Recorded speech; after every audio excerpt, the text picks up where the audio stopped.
अशोकराव देसाई विद्यालय आलेगाव वार्षिक पारितोषिक वितरण समारंभ। या समारंभाच्या निमित्तानं व्यासपीठावरती उपस्थित ज्यांचा आता अतिशय सुंदर आवाजात असं आपण मनोगत ऐकलं ते आमचे मार्गदर्शक आदरणीय सुनीलजी नष्टे सर। तत्पूर्वी ज्यांनी अतिशय बहारदार असं मनोगत व्यक्त केलं ते आदरणीय गजाननजी बनकर साहेब। या प्रशालेचे मुख्याध्यापक ज्यांच्या आग्रहाच्या निमंत्रणावरून मी इथं आलो ते आदरणीय काशीद सर। या संस्थेचे आणि या संस्थेच्या शाळेच्या उभारणीसाठी कित्येक वर्ष ज्यांनी खूप कष्ट घेतलं ते आदरणीय दिवसे सर। त्याचबरोबर या प्रशालेचे माजी मुख्याध्यापक लवटे सर, आमचे मित्र तोडकरी सर आणि तुम्ही सर्व विद्यार्थी। बाळांनो, मी इथं आल्यानंतर खूप छान पद्धतीनं स्वागत केलं आणि समृद्धीनं असं छान पद्धतीने इथं बॅच लावला। एका शाळेमध्ये मी गेलतो, तिथं विद्यार्थी आला बॅच लावायला, सर डायरेक्ट पिन आतच खूप बसली, मला काय कळनाच। आणि परत वर्ण काय म्हणते, सर घुसली का? म्हणलं आता पाठीतनं काढतो का म्हणतो। मग इथं बरं वाटलं जरा असं छानपैकी। अगदी मी तिला म्हणलं अरे वा छान, खूप सुंदर पद्धतीने लावली। त्या समृद्धीसाठी एकदा जोरदार टाळ्या वाजवा। म्हणजे ही मुलं जेव्हा पुढे येतात आणि त्या पद्धतीनं प्रेझेंट होतात तेव्हा निश्चितपणानं त्या सगळ्यांच्या पाठीमागं ही सगळी शिक्षक मंडळी असतात। मग ते तुपडे सर असतील, बाकीचे सगळे शिक्षक असतात की आपण कसं बोलावं, कसं राहावं, कसं वागावं, कशा पद्धतीनं राहावं, या सगळ्यांचं ज्ञान या चार भिंतीच्या वर्गात देतात। बाळांनो, तुमची पहिली आई घरी आहे, परंतु शाळा ही तुमची दुसरी आई आहे आणि या दुसऱ्या आईच्या प्रांगणात तुम्ही असता तेव्हा निश्चितपणानं इथला प्रत्येक शिक्षक मॅडम खूप सुंदर पद्धतीनं तुम्हाला शिकवत असतात। जास्त वेळ घेणार नाही बाळांनो, काय मलाही भूक लागली, तुम्हालाही लागली असेल ना? अरे आत्ता जेवला की मी बघितलं, होय म्हणतोय। तर बघा, मी गोष्ट सांगणार आहे तुम्हाला एक, चालेल ना? आता तुम्ही म्हणणार तुम्ही काय सांगाल ते आम्हाला चालणारच आहे की नाही। एक कावळा असतो, एक चिमणी असते, माहिती आहे ना तुम्हाला? एक कावळा असतो, एक चिमणी असते। तर कावळ्याचं घर असतं शेणाचं, चिमणीचं घर असतं मेणाचं। ह्या खेड्यातल्या मुलांना शेण माहिती आहे। मी एका शहरातल्या मुलातल्या इंग्लिश मीडियमच्या एका शाळेमध्ये गेलो आणि शेण म्हणल्यानंतर ती पोरं अशी एकमेकांकडे बघायला लागली आणि मग तेव्हा पाठीमागून येऊन मॅडम म्हणले, अरे त्या दिवशी नाही का तुम्हाला मी ते शेण डाउनलोड करून दाखवलं? स्क्रीनवरती त्यांनी शेण असं डाउनलोड करून दाखवलं। मग त्या मुलांना कळतं, अरे याला शेण म्हणायचं काय। पण तुम्हाला काही अडचण नाही, जाता येता तुम्ही कधी कधी त्याच्यावर डाउनलोड होता आहे की नाही, त्यामुळे अडचण नाही, तुम्हाला माहित आहे। तर कावळ्याचं घर असतं शेणाचं, चिमणीचं घर असतं मेणाचं, बरोबर आहे। एकदा खूप मोठा पाऊस येतो, काय होतं मग? कावळ्याचं घर वाहून जातं, चिमणीचं घर तसंच राहतं। मग चिमणी काय करते? आत असते, कावळा येतो, चिमणीला म्हणतो, अगं चिमणे चिमणे, वा वा छान। चिमणी म्हणते, थांब माझ्या बाळाला अंघोळ घालू दे। बघा, इमॅजिन करा, बाहेर पाऊस चालू आहे आणि ही चिमणी त्याच्या बाळाला अंघोळ घालते। अशा गोष्टी आपण ऐकल्यात। परत 5-10 मिनिटं होतात, कावळा म्हणतो, अगं चिमणे बाहेर खूप पाऊस आहे, सांग ना। चिमणे चिमणे दार उघड। चिमणी म्हणते, थांब माझ्या बाळाला गंध पावडर करू दे। परत 5-10 मिनिटं होतात, बाहेर खूप पाऊस आहे। परत तिला वाटतं, कावळ्याला वाटतं, कावळा म्हणतो, अगं चिमणे चिमणे दार उघड। चिमणी म्हणते, थांब माझ्या बाळाला खाऊ घालू दे। चिमणी फार हुशार असते, है की नाही? इथेही बसल्यात, है की नाही? आहेत ना? तर चिमणी हुशार असते। चिमणी बाळाला खाऊ घातल्यानंतर दार उघडते। बघा, बोरवलीमध्ये असणारी एक शहरातली आजी आपल्या नातवाला ही गोष्ट सांगत असते. काय करते? गोष्ट सांगून होते. आणि मग आजी नातवाला काय म्हणते, बाळा तू या गोष्टीतून काय शिकलास? तेव्हा बाळ काय म्हणतं बघा, प्रचंड हुशार अशी ही पिढी आहे. बाळ म्हणतं, आजे काही जरी झालं, बाहेर कोण जरी आलं, दार मात्र उघडायचं नाही. एका झटक्यात दार उघडायचं नाही. अशी ही हुशार पिढी माझ्या समोर आहे, मला माहित आहे. आताच नष्टे सरांनी खूप सुंदर मार्गदर्शन केलं, बनकर साहेबांनी मार्गदर्शन केलं. बाळांनो, नक्की पारितोषिक वितरण समारंभ असतो कशासाठी? कशासाठी समारंभ असतो? तर तुमच्यातल्या गुणांना प्रोत्साहित करण्यासाठी, तुमच्यातल्या अंतरातल्या कलागुणांना प्रोत्साहित करण्यासाठी हा पारितोषिक वितरण समारंभ घेतला जातो. आणि या पारितोषिक वितरण समारंभाच्या निमित्तानं तुमच्या पाठीवरती जी कौतुकाची थाप पडते, ती थाप निश्चितपणाने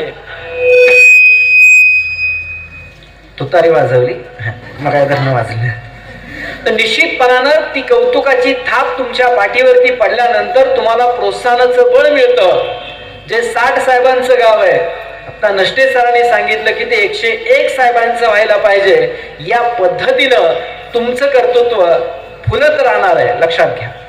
आणि अशाच ठिकाणी, बऱ्याच ठिकाणी कवी संमेलनाच्या निमित्तानं असेल, कार्यक्रमाच्या निमित्तानं असेल, मी जात असताना बरेच प्रसंग घडतात. बाळांनो, लग्नाला जाताना तुम्ही लग्नाला लग्न करून येतं ना? होय म्हणतोय बघा, आवड आहे. लग्नाला जाताना लग्न करून येता. अरे तिथल्या नवरा नवरीचं लग्न करून येता ना. अशाच एका पहिल्यांदा तुम्हाला लग्नाला घेऊन जातो. चालतंय ना? या चाल ना? ठीक आहे. बघा लग्न कुणाचं होतं, कसं होतं, कशा पद्धतीचं होतं तुमच्या लक्षात येईल. ठीक आहे, बघा. गाजर बुवानी दिलंय आमंत्रण, आज तारीख ठरवली. गाजर बुवानी दिलंय आमंत्रण, आज तारीख ठरवली. मिरची बाईच लगीन, झाली गवार कुरवली. गवार इथं बसल्या बघा, आहे की नाही? गणवेश घातला नाही तसेच आले, आहे की नाही? टुनटुन उड्या मारत. हा, मिरची बाईच लगीन, झाली गवार कुरवली. पडवळ दोडक्याच काहीच पटना. पडवळ दोडके आहेत ना? हा, पडवळ दोडक्याच काहीच पटना. लग्नाचा नारळ कुणाच्या न फुटना. मुळा झाला गप त्याला कोणाचं पटना. मुळा झाला गप त्याला कोणाचं पटना. मध्येच बळबळ करी वटना. अशा वेळी त्या तरुणपणाला ती काकडी हरवली. मिरची बाईच लगीन, झाली गवार कुरवली. वांग्याच काय तुम्ही विचारू नका. वांग्याच काय तुम्ही विचारू नका. सांगत बसले भोपळे काका. सणामारी चवळीला गुपचुप धका. सणामारी चवळीला गुपचुप धका. टोमॅटो घेई मिरचीचा मुका. एक नाही धडती घेवड्याची वडी, सगळ्यांना पुरवली. मिरची बाईच लगीन, झाली गवार कुरवली. दुधी पहिल्याच दिवशी नांदाया गेली. कोण हो? हा, किती हुशार आहात ना तुम्हाला. नांदायला कोण जात माहितीये तुम्हाला? पहिल्याच दिवशी नांदाया गेली. घरात बाईनं धमाल केली. घरातली मंडळी बाहेर आली. खोकून सासू मरून गेली. मेली ती थेरडी न मैताची तिरडी. मेली ती थेरडी न मैताची तिरडी. गावभर फिरवली. मिरची बाईच लगीन, झाली गवार कुरवली. मिरची बाईच लगीन, झाली गवार कुरवली. दुधी भोपळ्यानं केला धिंगाणा. कडू कारलं घाली पिंगाणा. कांदा बटाटा धुंकून बघना. पपई पावट्याच्या हाती लागना. झुंजारा संगत त्या वाराती संग. झुंजारा संगत त्या वाराती संग. पंगत कोबीन भरवली. मिरची बाईच लगीन, झाली गवार कुरवली. मिरची बाईच लगीन झाली गवार कुरवली, झाली गवार कुरवली, झाली गवार कुरवली.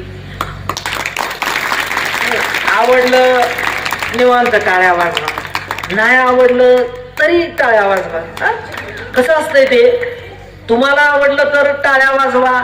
काही काही वेळा काय होतं की इथं काय कळत नाही, घरी गेल्यावर कळतो, अर त्या सरांनी असा विनोद केलता तर, ठीक आहे.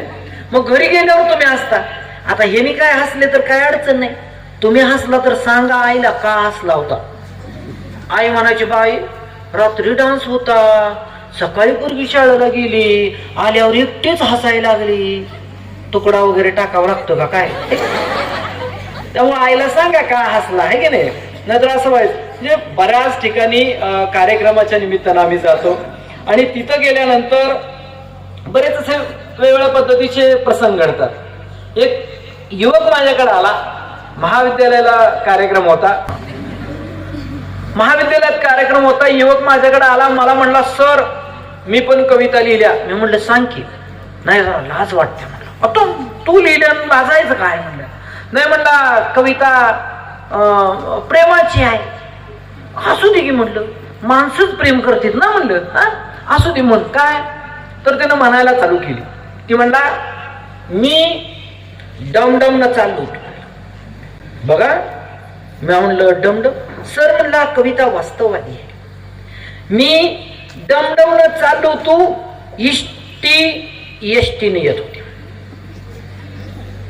प्रेमाची कविता. ती एसटीने येत होती, मी डमडम न चाललो होतो, एसटी चौकात येऊन उभा राहिली. मी म्हणलं तू डमडम न यायची काय गरज. सर म्हणला ह्यांना फ्री पासेस असते ते म्हणला मुलींना, आम्हाला तसलं काय नाही म्हणला, दिसल तिथं हात करून आहे का. मग डमडम न येत होतो म्हणला मी. ती एसटीने येत होती, मी डमडम न चाललो होतो, एसटी चौकात येऊन उभा राहिली. डमडम पण चौकात येऊन उभा राहिली. ती एसटीतून हळू हळू हळू खाली उतरली. ती एसटीतून हळू हळू हळू खाली उतरली. मी डमडम मधनं झाडदिशी उडी हाणली. मी म्हणलं उडी हाणायचं कारण. ती मला म्हणते सर कधी डमडम मध्ये बसला होता का नाही. डमडमला पायऱ्या नसते ते म्हणला उड्याच हाणायला लागते. ती एसटीतून हळू हळू खाली उतरली. मी डमडम मधनं झाडदिशी उडी आणली. ती तिकडं तोंड करून गेली आणि मी इकडं तोंड करून आलो. संपली कविता. अशाही कविता लिहितात बघ. कविता कशी असते. रंग रंगुल्या सान सानुल्या गवत फुला रे गवत फुला.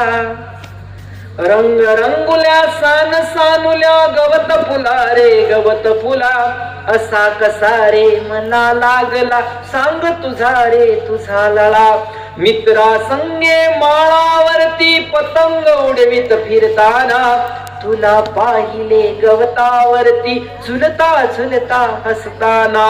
विसरून गेलो पतंग नभीचा विसरून गेलो मित्रांना. पाहून तुझला हरपून गेलो अशा तुझ्या रे रंग कळा. अशा तुझ्या रे रंग कळा. ही कविता असते हे की नाही. तुम्हाला माहित आहे बघा, तुम्हाला माहित नसेल कदाचित, पण ज्युनियर कॉलेजची मुलं असतील त्यांना माहित असेल किंवा माहित असेल. एक 5-7 वर्षापूर्वी एक मालिका गाजली होती बघा. माहित आहे का. नाव सांगतो. देवयानी नावाची मालिका होती. माहित आहे. हा या माझ्या दीदीला माहित झालं बाबा. म्हणजे आता ती रिपीट लागलेली आहे, ती बघत असेल बहुतेक हे की नाही. हा तर देवयानी नावाच्या मालिकेमध्ये असणारी शिवानी सुर्वे नावाची मुलगी म्हणजे मुख्य देवयानीच्या पात्रात ती होती बघा. त्या मालिकेमध्ये डायलॉग गाजलेला होता माहिती आहे का. कुठला सांग की दीदी. बरं राहू दे. हा याला माहित आहे बघा तुमच्यासाठी काय पण आहे की नाही. हा असते ते हुशार पोरं काय काय बाहेरचं ज्ञान लय ठेवते. हा वर्गापेक्षा बाहेरचं ज्ञान लय ते पाहिजे त्यांच्याकडे आहे की नाही. तुमच्यासाठी काय पण हे एक डायलॉग होता. मी माझ्या मुलीला अंगणवाडीत नेऊन सोडलं आणि परत घरी आलो. आता आपण जेवण करायचं आणि सुटायचं आपण शाळेला. मग आता एखाद्या गोष्टीचा परिणाम विद्यार्थ्यांवर कसा होतो. मी तिथं अंगणवाडीत तिला सोडलं, मी घरी आलो, जेवण करायला लागलो, तेवढ्यात माझी पोरगी ती बारकी अशी दप्तर हलवतच घर घर घर फिरवत रिटर्न. मी म्हणलो का असं केलं, सोडलं दप्तर डायरेक्ट माझ्या ताटासमोर. मी म्हणलं माघारी का आली? तिनं डायलॉग मारला, म्हणली आज बाई नाही तर आज शाळा नाही. नाही ज्याच्याकडे आहे नाही त्याच्याकडे काय नाही डायलॉग होता ना त्यातला. आज बाई नाही तर आज शाळा नाही. अशी ही पोरं हुशार असते. इतकी हुशार असतात तुम्हाला सांगतो की जेव्हा शाळेत जायला लागतात किंवा वेगवेगळ्या पद्धतीनं समाजामध्ये वावरायला लागतात तेव्हा त्यांच्यात बराच बदल होतो. आणि बराच बदल कशाच्या माध्यमातून होतो नसते सर, तर या मोबाईलच्या माध्यमातून होतो. काय होतो बघा, एका मित्राच्या आम्ही घरी गेलतो. तिथं गेलो, सोफ्यावर बसलो. तिथे एक बारकं पोरग साधारणपणे पहिलीला असेल किंवा अंगणवाडीत वगैरे जात असेल, ते असं पाळणा हलवत बसलेलं होतं. मग मी म्हणलं काय पाळणा हलवतोयस? ते माझ्याकडे बघतोय, म्हणतोय दिसतंय ना. लहान पोरांमध्ये किती जे असते बघा. मी काय म्हणलं काय पाळणा हलवतोस? ती म्हणते दिसतंय ना. मी म्हणलं मला जरा भारी वाटलं ते पोरग. मी म्हणलं काय रे नाव काय तुझं? ते म्हणला चॉकलेट द्या मग सांगतो. माझ्याकडे खिशात चॉकलेट होतं, एक दिलं. सांगितलं नाव सुजित. कसं होतंय सुजित? मी म्हणलं अरे पूर्ण नाव सांग. एक चॉकलेट मध्ये एवढंच असते. मग एक चॉकलेट दिल्यावर एवढंच असते. मग मी परत 2 चॉकलेट दिले. मग त्यानं सुजित, वडिलाचं नाव अमुक अमुक, आडनाव तमुक तमुक सांगितलं. असं आडनाव नसतं बरं का अमुक तमुक. मी आपलं सांगितलं. हे सांगितल्यानंतर मी म्हणलं काय झालं? त्यानं चालू केलं, तुम्ही म्हणला आहे मोठी माणसं लई खोटारडी म्हणला. काय झालं बाबा? काय झालं काय म्हणला? माझा पप्पा म्हणत होता म्हणला मला तुला एक खेळणं आणणार आहे आम्ही, तुला एक खेळणं आणणार आहे. मग आणलं का नाही खेळणं? आणले की म्हणला. म्हणलं कुठं आहे कुठं आहे खेळणं कुठं आहे? हे काय म्हणला पाळण्यात झोपले आणि मला हलवायला लावले म्हणले पाळणा. मग काय झालं? अहो काय काय सांगायचंय? बरं मी म्हणलं कुठं आणलं हे खेळणं? म्हणला तिथं आमच्या शेजारी एक दवाखाना आहे म्हणला, तिथं 7-8-10 दिवस राहिले तिथनं ही खेळणं घेऊन आले ते म्हणलं. मग मी त्याला काय म्हणलं, बाळा आपण खेळलं वापस देऊया. माझ्याकडे बघितलं म्हणलं काय डोकं बिका आहे का? ते म्हणजे पहिलीला जायच्या अगोदर ते पुढच्याच डोकं आहे का नाही काढतं लक्षात घ्या. मला म्हणतो सर काय डोकं बिका आहे का? म्हणलं काय झालं? आता कोण खेळणं वापस घ्यायला लागलं? 7-8 दिवस चांगलं वापरलंय आम्ही. त्या मुलांकडे कसा व्यवहार असतो लक्षात घ्या. कशा पद्धतीने ते बोलतात, कशा पद्धतीने, आणि जे सराउंडिंग असतं तुमच्या भोवताली जे असतं त्या पद्धतीने तुम्ही वागत असता. पण हेच पोरग हळूहळू मोठं होतं. परिस्थितीनं जेव्हा झगडायला लागतं तेव्हा त्याला कळतं की समाजात नक्की काय चाललंय. बाळांनो तुम्ही कोरोनाचा काळ सगळ्यांनी अनुभवला. कोरोनाच्या काळात तुमचे जाधव सर असतील, तोडकरी सर असतील, बाकी सगळेच सर तुम्हाला ऑनलाईन पद्धतीने तास घेत होते. कधी कधी ते घरी येत होते, बरोबर आहे का? अशाच कोरोनाच्या काळामध्ये मी एका विद्यार्थ्याच्या घरी गेलो आणि तिथं गेल्यानंतर त्यानं जे सांगितलं त्याच्यावर मला खूप वाईट वाटलं. तो म्हणला सर काही असू द्या तुम्ही शिकवताय ठीक आहे, पण भात कधी चालू होणार आहे ते सांगा. तुम्ही शिकवायचं घेऊन येत आहे पण भात वगैरे का घेऊन येत नाही? तेव्हा मी लिहिलं की गुरुजी नावाची कविता लिहिली की गुरुजी पाटीवर काढलेल्या शब्दातील सारच असतं का खरं? गुरुजी पाटीवर काढलेल्या शब्दातील सारच असतं का खरं? मग पुस्तकातल्या पाण्यात एकदा ढेकूळ भिजवून दाखवा बरं. फळ्यावर दाखवता येणारच नाही गुरुजी तुम्हाला ढेकळाचा काळा रंग. ए बाळा फळ्यावर दाखवता येणारच नाही गुरुजी तुम्हाला ढेकळाचा काळा रंग. आणि कसं शिवणार तुम्ही आतून फाटलेल्या माझ्या बापाचा अंग? परवा वर्गात पावसाची कविता शिकवताना डोळ्यातच धावून आला पाऊस. परवा वर्गात पावसाची कविता शिकवताना डोळ्यातच धावून आला पाऊस. पोटात भुकेच्या आगडोबांनी बदलता येत नाही रात्रीत कुस. गुरुजी दुपारच्या सुट्टीत मी डबल भात खातो आणि दिवसभराची भूक भागवतो. गुरुजी, दुपारच्या सुट्टीत मी डबल भात खातो आणि दिवसभराची भूक भागवतो. रात्री केलीच आतड्यांनी बळबळ तर जेवायला चांदण्याच मागवतो. का गुरुजी? कुण्या कवीला म्हणे भाकरी चंद्र दिसला, कुण्या कवीला म्हणे भाकरी चंद्र दिसला, मग मला चांदण्यात का भात वाटू नये, मग मला चांदण्यात भात का वाटू नये आणि आमच्या जेवणाचे ताट चोरणाऱ्यांचे आम्ही हात का छाटू नये. गुरुजी, पडक्या भिंतीला सावरता सावरता माझा बाप रोज ढासळतोय, पडक्या भिंतीला सावरता सावरता माझा बाप रोज ढासळतोय. व्यवस्थेने डांबरीवर आपटलेल्या चिपाडागत रोज फासळतोय. पेपर मधल्या प्रश्नाला मिळावं उत्तर म्हणून फळ्यावर तुम्ही चालवूच नका खडू. गुरुजी, पेपर मधल्या प्रश्नाला मिळावं उत्तर म्हणून फळ्यावर तुम्ही चालवूच नका खडू. आम्हीच साचवला आमच्या डोक्यात जातीचा कचरा, सांगा त्याला पहिल्यांदा कसं झाडू. काही असू द्या गुरुजी, चार भिंतीच्या वर्गात असं काहीतरी शिकवा की आम्ही माणूस झालं पाहिजे. ठेच कुणालाही लागू द्या, पाणी आमच्या डोळ्यात आलं पाहिजे, पाणी आमच्या डोळ्यात आलं पाहिजे.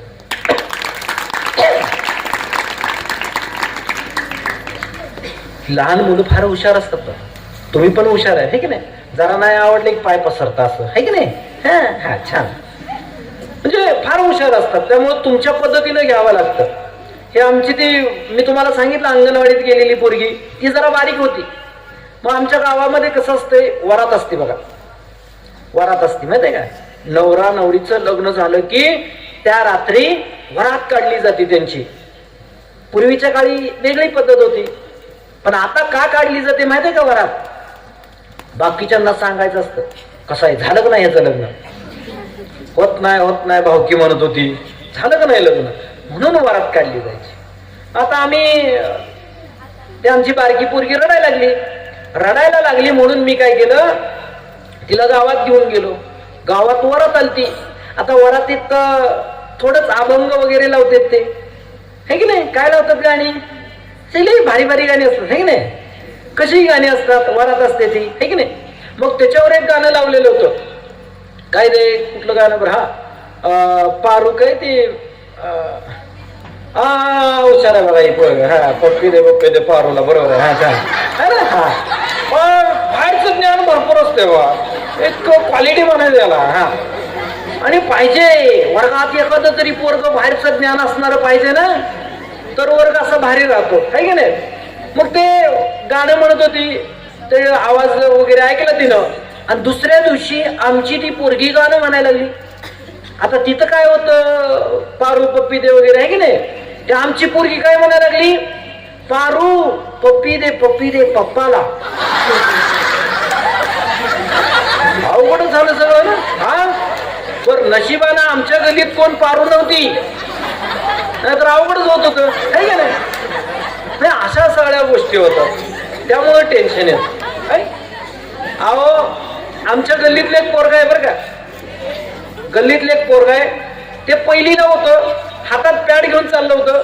मग मी त्याला म्हणलं कुठं चाललाय, माझ्याकडे तोंड केलं, म्हणलं कुठलं का, म्हणला इथंच.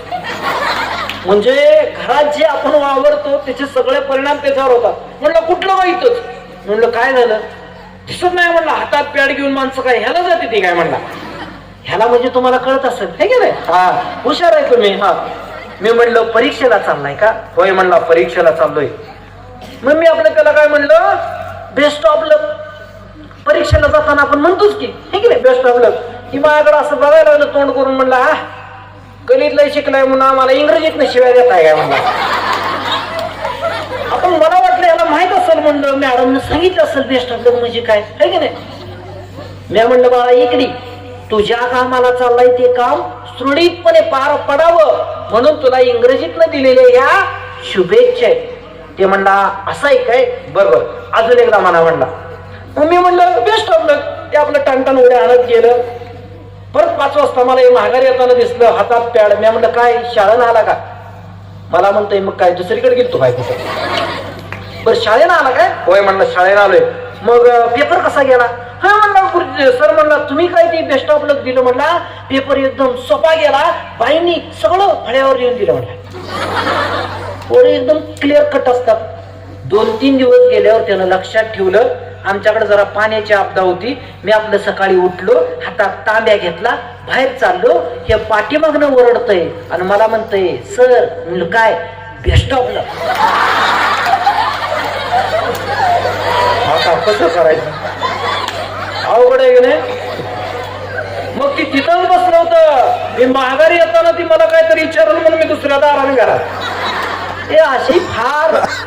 तुम्हाला सांगतो बाळांनो, अशोक सराफ माहितीये तुम्हाला? त्याच्या मुलाचं नाव माहितीये? अरे कोण आहे ते? बाहेरचं नॉलेज असणार आहे का? हा नाही, बरोबर. अशोक सराफच्या मुलाचं नाव आहे अनिकेत सराफ. माहितीये का काय करतो तो? नाही. बाळांनो, तुम्हाला तुमच्या स्वप्नात राहायला शिका. तुमचं जे स्वप्न आहे ते पूर्ण करायला शिका. अशोक सराफचा मुलगा, अशोक सराफ म्हणजे महाराष्ट्र भूषण आहे. इंडस्ट्रीत मधला सगळ्यात बाप माणूस. त्याला वाटलं असतं तर त्यानं त्याच्या पोराला पिक्चर मध्ये घेतलं असतं, वेगवेगळ्या पद्धतीचे रोल देऊन त्याला हिरो केलं असतं. परंतु अशोक सराफनी तसं केलं नाही. त्याला विचारलं तुला कशात इंटरेस्ट आहे? अशोक सराफच्या पोरानं अनिकेत सराफनं सांगितलं मला याच्यात इंटरेस्ट आहे, मी ते करणार. अशोक सराफनी अजिबात त्याला विरोध केला नाही. बाळांनो, त्या पोरानं काय केलं असेल? तू हा असं नुसते म्हणायचं सगळी गप्प मला नाही. तर अशोक सराफच्या पोरानं काय केलं असेल तर वेगवेगळ्या देशातील, राज्यातील म्हणत नाही, वेगवेगळ्या देशातील खाद्य संस्कृतीचा अभ्यास केला. खाद्य संस्कृतीमध्ये त्यानं खूप मोठ्या पद्धतीनं शिक्षण घेतलं. जगभरात आता तो फिरतो. काय करतो तो? गेट क्युरेट नावाचं एक युट्यूब चॅनल चालवतो.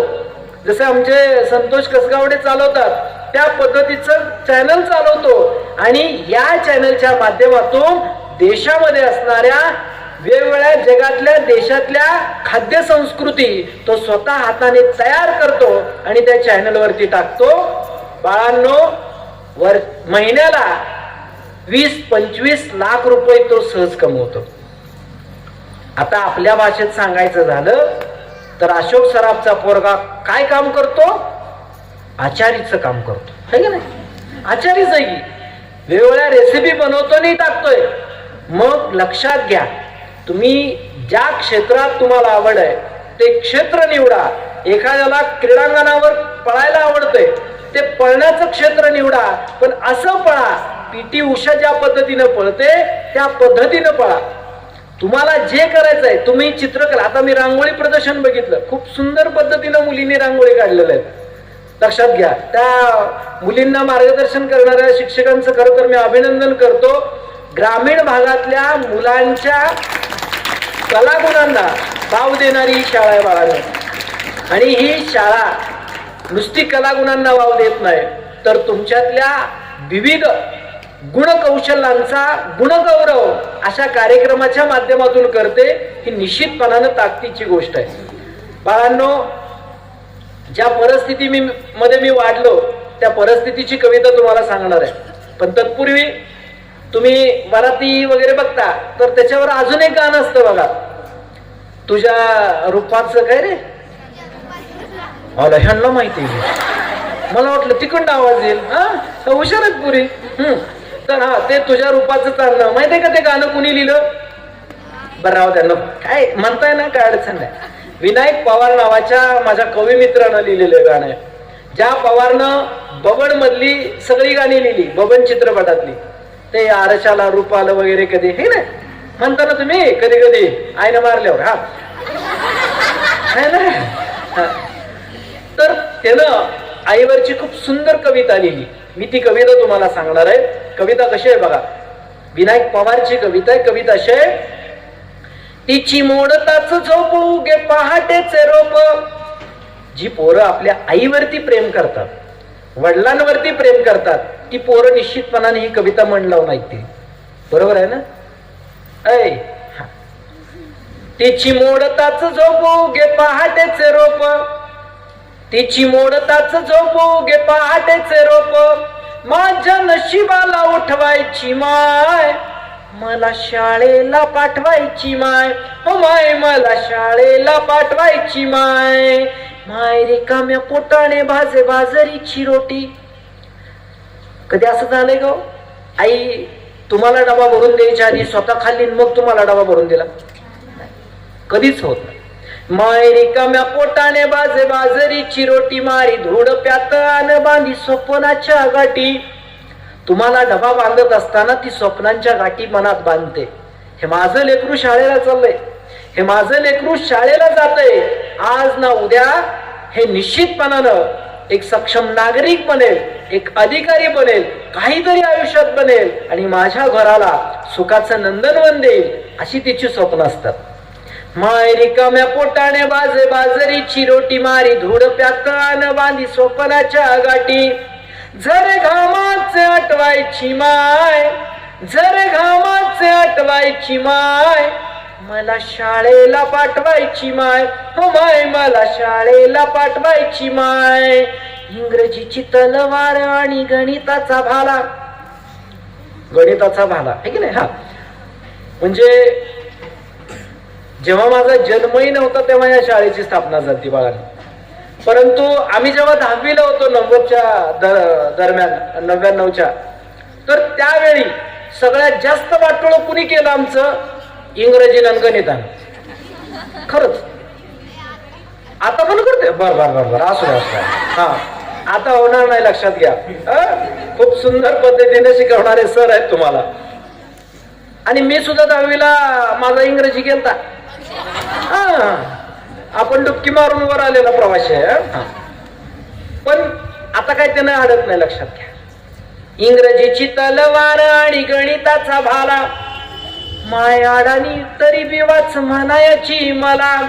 सारखं तास दाखवायची माय, पंक्ती पाखरांच्या उठवायची माय, मला शाळेला पाठवायची माय, हो माय मला शाळेला पाठवायची माय.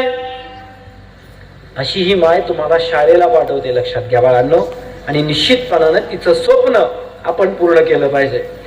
मग एक विद्यार्थिनी जरा लेट आली वर्गात. मी तिला विचारलं लेट का? ती म्हणली अहो सर लेटच नाही, काल पण मी आली नव्हती. म्हणलो किती हुशार होत ना पोर, आज लेट आल्याच पण काल पण मी आली नव्हती, तुम्हाला माहित नाही. बरं म्हणलं काल का आली नव्हती? तर म्हणली सर काम होती. मला उत्सुकता लागली, काय काम होती? असते ती काय काय काम होतं, तुम्हाला काय करायचं आहे म्हणली. अगं तरी पण काय काम होतं सांग म्हणलं, मला जरा जाणून घ्यायचं होतं तिचं काय कष्ट आहे. तर ती म्हणली तुम्ही एवढ्या ठिकाणी जाता, कविता म्हणता, आम्हाला बी सुचते की म्हणली. सांग म्हणलं. मग तिनं सांगितलं काय बघा काय काम होतं. ती 4 ओळीच्या माध्यमातून तिनं सांगितलं. बघा काय म्हणते ती की उन्ह झेलल्याशिवाय सावली कळत नाही. वा वा क्वालिटी आहे. उन्ह झेलल्याशिवाय म्हणजे ती काय काम करत होती पुढच्या वाक्यात कळतंय बरं का तुम्हाला. उन्ह झेलल्याशिवाय सावली कळत नाही अन हाल्या म्हटल्याशिवाय म्हस कळत नाही. काल दिवसभर ही मसरी हिंडवत होती, डेफिनेट ओळखलं. मी म्हणलं घरी कोण नाही काय? नाही म्हणली आई जरा आमच्या आजीकडे गेलती. आई म्हणली यायला झाल्या मस हिंडवत बस. ती हिंडवत बसली. मग काय पाठच येईल म्हणली, आम्ही चिकाच्या वाड्या घेऊन आलोय देऊ का म्हणली. असू दे म्हणलं बस. म्हणजे असे विद्यार्थी असतात बाळांनो. शिवानी सुर्वे इयत्ता 10वीला असताना देवयानी मालिकेतल्या मुख्य भूमिकेतली नायिका शिवानी सुर्वे 10वीला असताना त्या डोंबिवलीतल्या एका गल्लीमध्ये ती राहत होती. तिथल्या दुकानदाराकडे जायची, 10 रुपयाची डाळ 10 रुपयाचं तेल मागायची. तेव्हा तो दुकानदार तिच्याकडे बघून हसायचा, अरे किती गरीब आहे म्हणायचा तुम्ही. ती घरी यायची, तिला वाईट वाटायचं. आई पुढे म्हणायची ती आई असं असं म्हणतोय ग. आई म्हणायची असू दे, हे दिवस बदलतील, तू काळजी करू नकोस. बाळांनो 10वीला असताना देवयानी मालिकेच्या ऑडिशन मध्ये तिला मुख्य पात्रासाठी निवडलं. आणि 10वी नंतर तिच्या जीवनात झालेला बदल प्रचंड मोठा होता. तिने काय केलं, मालिकेनंतर अगदी 18व्या वर्षी स्वतःच्या वडिलाला गाडी गिफ्ट दिली. तुमचं ध्येय काय आहे बाळांनो, तुम्हाला काय करायचं आहे, तुम्हाला काय बनायचं आहे, हे तुम्हाला इथले शिक्षक सांगत असतात आणि या शिक्षकांच्या माध्यमातूनच ते घडत असतं, लक्षात घ्या. आणि अशी देवयानी मालिकेतली शिवानी सुर्वे आता टॉपची नायिका आहे. आणि ह्या सगळ्या गोष्टी तुम्ही समजून घेत असताना आई वडिलांचं कष्ट हे तुम्ही समजून घेतलं पाहिजे. बाळांनो, शेवटचे 2 कविता मी ठेवणार आहे, चालेल ना? ते मगाय तर म्हणतोय चालतंय चालतंय सर, आवना आवना, आहे की नाही?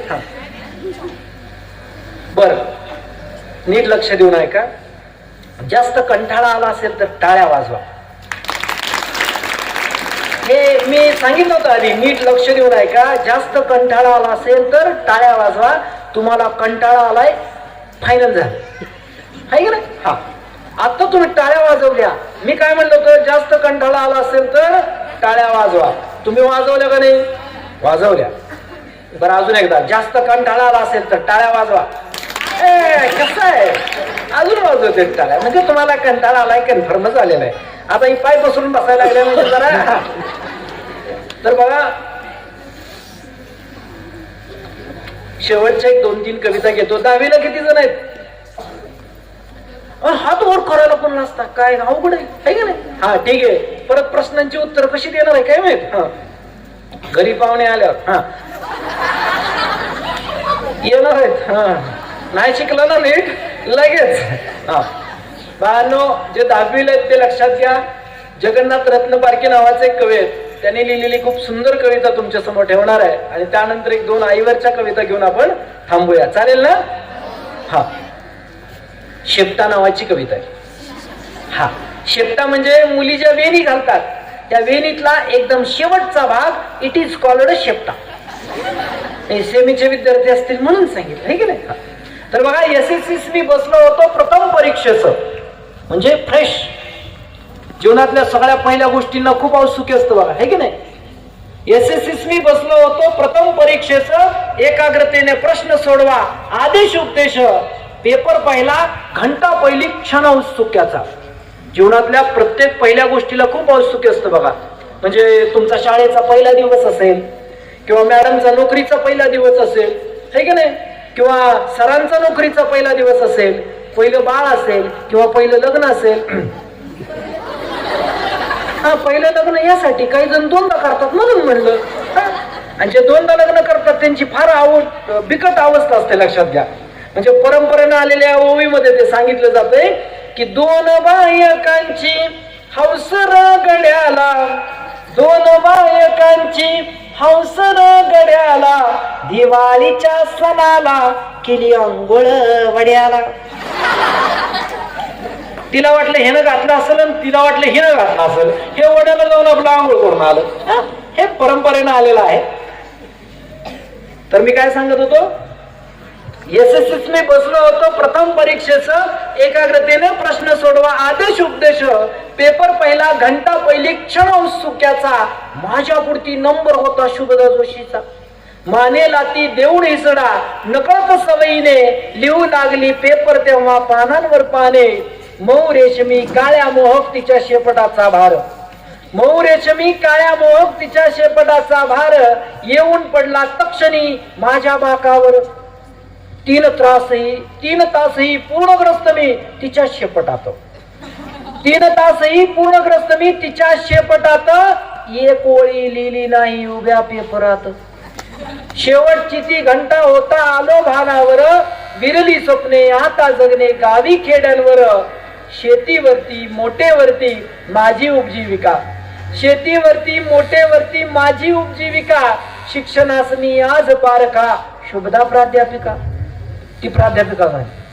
शेवटची ओळ अशी की केसाने त्या गळा कापला अलगद हा माझा, पिळीत बैलांच्या परी शेपट्या, जगतो हा राजा, जगतो हा राजा, जगतो हा राजा.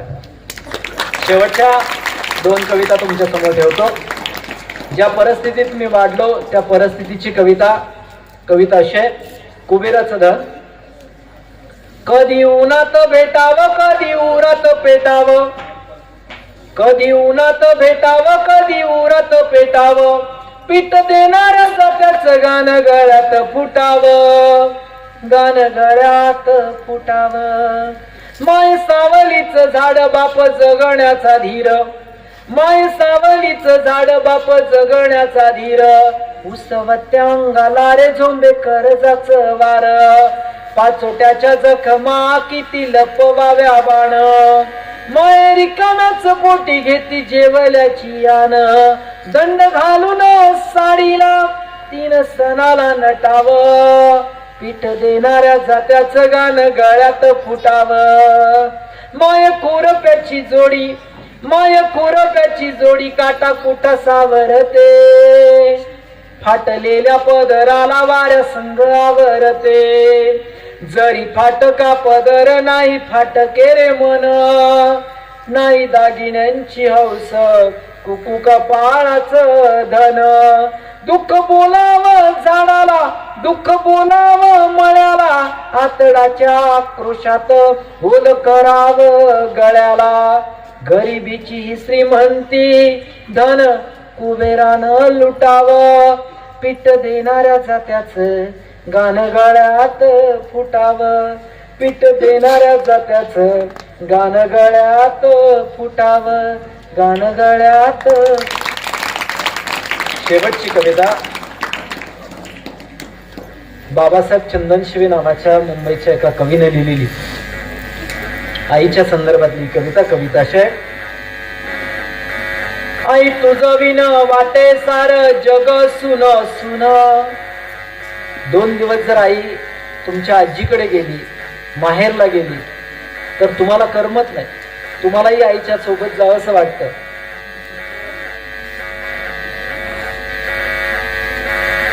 आई तुझं विन वाटे सार जग सुन सुन. तुझ्या खुशीत जन्मलो माझं चांदण्याचं जीन, माझं चांदण्याचं जीन, माझं चांदण्याचं जीन. दरी डोंगराचं रान नाही ऊन तान भान, अनवानी पायातून काटा कुठा गोटोचून. रक्त गळे गत्यातून माती रक्ताच शिंपण. तुझ्या पायाचं कुरूप हिऱ्या मोत्याच्या समान, हिऱ्या मोत्याच्या समान. माझं चांदण्याचं जीन, माझं चांदण्याचं जीन. करपल रान उण काय जळत झिजत, घरकुल गारव्यात घाम गळत पळत. तुझ्या घामाच्या धारेनं केलं गंगेनं स्नान, तवा झाली ती पावन. पाप धुन धुन, पाप धुन धुन. माझं चांदण्याचं जीन, माझं चांदण्याचं जीन, माझं चांदण्याचं जीन, माझं चांदण्याचं जीन. बाळांनो, तुमच्या आई वडील तुमच्यासाठी प्रचंड कष्ट करत असतात. त्या कष्टाच्या जाणीवेतून तुमचा शिक्षण संस्कार पुढे चालू राहावा अशी मी ईश्वरचरणी प्रार्थना करतो. या प्रशालेचे मुख्याध्यापक आदरणीय काशीद सर, नष्टे सर असतील, दिवसे सर असतील, लवटे सर असतील, या सगळ्यांनीच मला इथं आमंत्रित केलं. खूप छान पद्धतीनं. खरं सांगू बाळांनो, तुमच्यासाठी बऱ्याच महाविद्यालयात कार्यक्रमाच्या निमित्तानं जातो, पण तुमच्यासारखा प्रतिसाद आजपर्यंत मला कुठंच भेटला नाही. हा, छान. असं मी प्रत्येक शाळेत जाऊन म्हणत असतो बरं. हा, कळलं का असं म्हणून मी म्हणलं ना. हा, तर खूप छान पद्धतीनं तुम्ही व्यक्त झाला. मनापासून धन्यवाद देतो. आणि आमचे मित्र या ठिकाणी संतोषजी कसगावडे, त्यांचा पंढरीचा परिवार नावाचा YouTube चॅनल आहे.